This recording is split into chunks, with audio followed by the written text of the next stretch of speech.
Welcome back, or if this is the first conversation that we've ever had, I'm really glad you're here.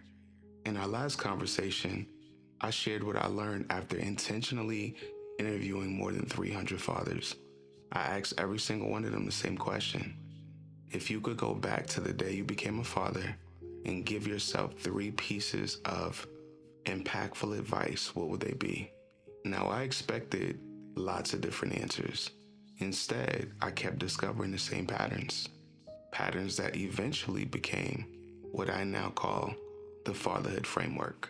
Last time we were together, we uncovered the first two stages: awareness, learning to finally see what's been shaping your fatherhood, and grieving, being honest about what was lost without allowing shame to have the final word.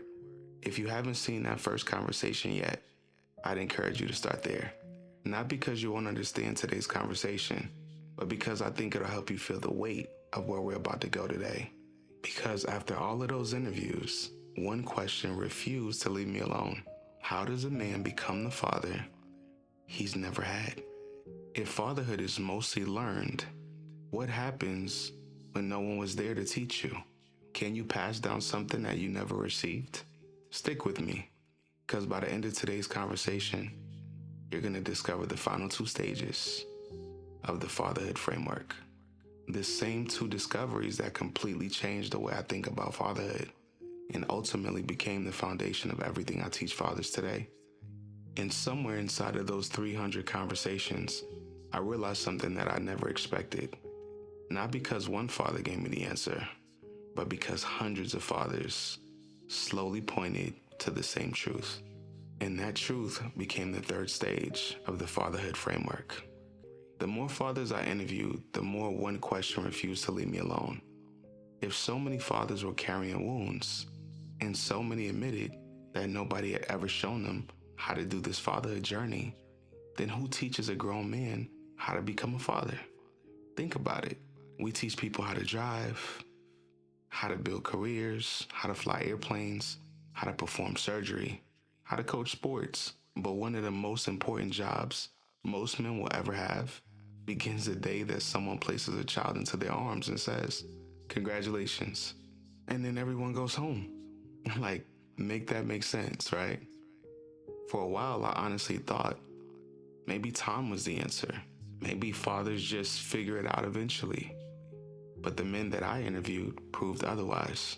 Some of those men were 60, a few were 70, some had grandchildren. Time hadn't healed everything, and it also hadn't taught everything. Then I wondered, maybe becoming a better father starts with blaming our fathers. But that didn't seem to work either, because blame might explain yesterday, but it rarely changes tomorrow. Then I thought maybe the answer was pretending that we were fine. I'm okay. It wasn't that bad. There are other people who had it worse than me. But pretending never healed anyone either. That's when something finally became clear. The fathers who were changing weren't waiting for someone else to finish raising them. They had made a decision.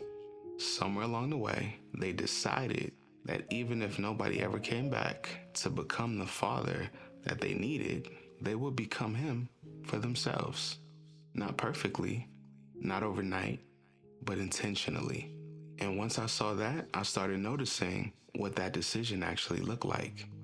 It almost never happened during life's biggest moments. It happened on ordinary Tuesdays.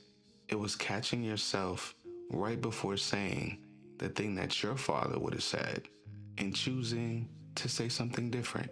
It was apologizing to your child, even though nobody ever apologized to you. It was hearing, "Daddy, watch this." And this time, actually watching. Nobody applauds. Nobody hands you a trophy. Nobody even knows that an internal battle just took place inside your heart. But your child knows. Your family knows. Your legacy knows. That's how families change. One decision, one apology, one bedtime story, one difficult conversation, one ordinary Tuesday, brick by brick. And that, my friends, is when the third stage finally had a name.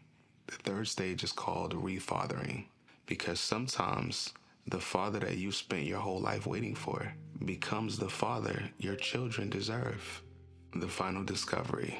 After hundreds of conversations, I started noticing something else beautiful. The fathers who had experienced the deepest transformation almost never talked about parenting anymore.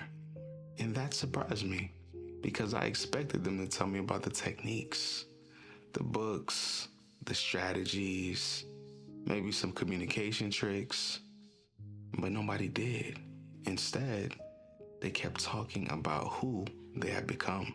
One father told me I caught myself getting ready to explode, and then I realized I just didn't want to anymore. And that sentence stayed with me because nothing changed in that moment. His child hadn't suddenly become easier to deal with. Life hadn't suddenly become less stressful. Nobody handed him a new parenting trick. He had simply become a different man. And once I heard that, I couldn't stop hearing it. Another father shared with me, Spence, I don't have to remind myself to be present anymore. I actually want to be there. Another smiled and said, the things that used to feel impossible just feel normal now. That's when I realized something that changed me. None of these fathers were describing better parenting. They were describing a different identity. Somewhere along the journey, their healing stopped being something that they practiced, and it became someone that they were. And that's when the final piece finally fell into place. This journey was never about collecting better parenting advice. It isn't what this channel is about either. It's about becoming the kind of man that your children experience differently than what you experienced growing up. Because eventually, presence stops being something that you have to remember, and it becomes who you are. One day, your child will say, hey, Daddy, watch this. And you'll put your phone down without even thinking about it. One day, frustration will show up at your front door, and patience will answer the door first. One day, you'll apologize not because someone told you to, but because humility has become part of your character. One day, your children will inherit something different, and it won't be because you became perfect. That's not it. It'll be because you became intentional. That's when the fourth stage finally had a name, and that fourth stage is called becoming. Because the greatest transformation isn't learning how to act like a different father. It's just becoming a different man. So, after everything that we've uncovered together, this is where the journey has led us. It begins with awareness, finally seeing what's been shaping your fatherhood, often without you even realizing it. And then comes grieving, having the courage to tell yourself the truth about what was lost without allowing shame to write the rest of your story. Then comes refathering, making the decision to become the man that you once needed yourself, and eventually becoming, living that transformation so consistently that your children experience it not as something that you're trying to do, but simply as who you are. That's the journey, not from bad father to good father, but from wounded man to intentional father. And once I finally saw those four stages together, I realized something. The framework answered one question beautifully. That question was, how does a man become the father his children deserve? So while it answered that, it also created another question. And that question was, why did so many men begin the journey from such a similar place? Why did so many fathers with completely different childhoods, different careers, different marriages, different personalities still carry so many of the same invisible wounds? Now that question became the beginning of another journey, one that would eventually lead me to something I now call the father wound. Before we leave this conversation, I want you to remember one thing. This framework isn't a staircase, it's a mirror. The goal isn't to race to the stage of becoming. The goal is to be honest enough to recognize exactly where you are today. Maybe today, you're simply becoming aware that you've been parenting from wounds that you never realized were even there. Maybe you're carrying grief you've spent years pretending didn't exist. Maybe you've made the decision that the cycle ends with you and you're learning what refathering actually looks like. one ordinary Tuesday at a time. Or maybe you've been quietly doing this work for years and you're beginning to notice that your children are experiencing a different version of you than they did 5 years ago. None of those places make you behind. None of them make you a failure. They simply tell you where your journey begins today. Because this has never been about perfection. It's always been about direction. One better decision, one honest conversation, one apology, one brick, then another, until one day your children are standing inside a legacy that you built without ever realizing how many ordinary Tuesdays it took to build it. Because that, my friend, is how families change. That's how cycles end. That's how fathers are rebuilt, brick by brick. Before you go, I don't want to ask you for something, but I want to leave you with something. If today's conversation stirred something inside of you and you're wondering, where do I even begin? I created a free 7-day fatherhood reset for exactly that reason. Not because 7 days changes a man's life, but because every legacy has to begin with the first brick. It's no cost and there's no pressure. It's just a place to start. And if today's conversation made you realize that your story goes deeper than you thought, I also wrote an entire book called The Father Wound. Not because I want you to buy it today, but because I believe that every father deserves the chance to decide for himself. And that's why I made the first 4 chapters completely free. Read them, take what helps, sit with them.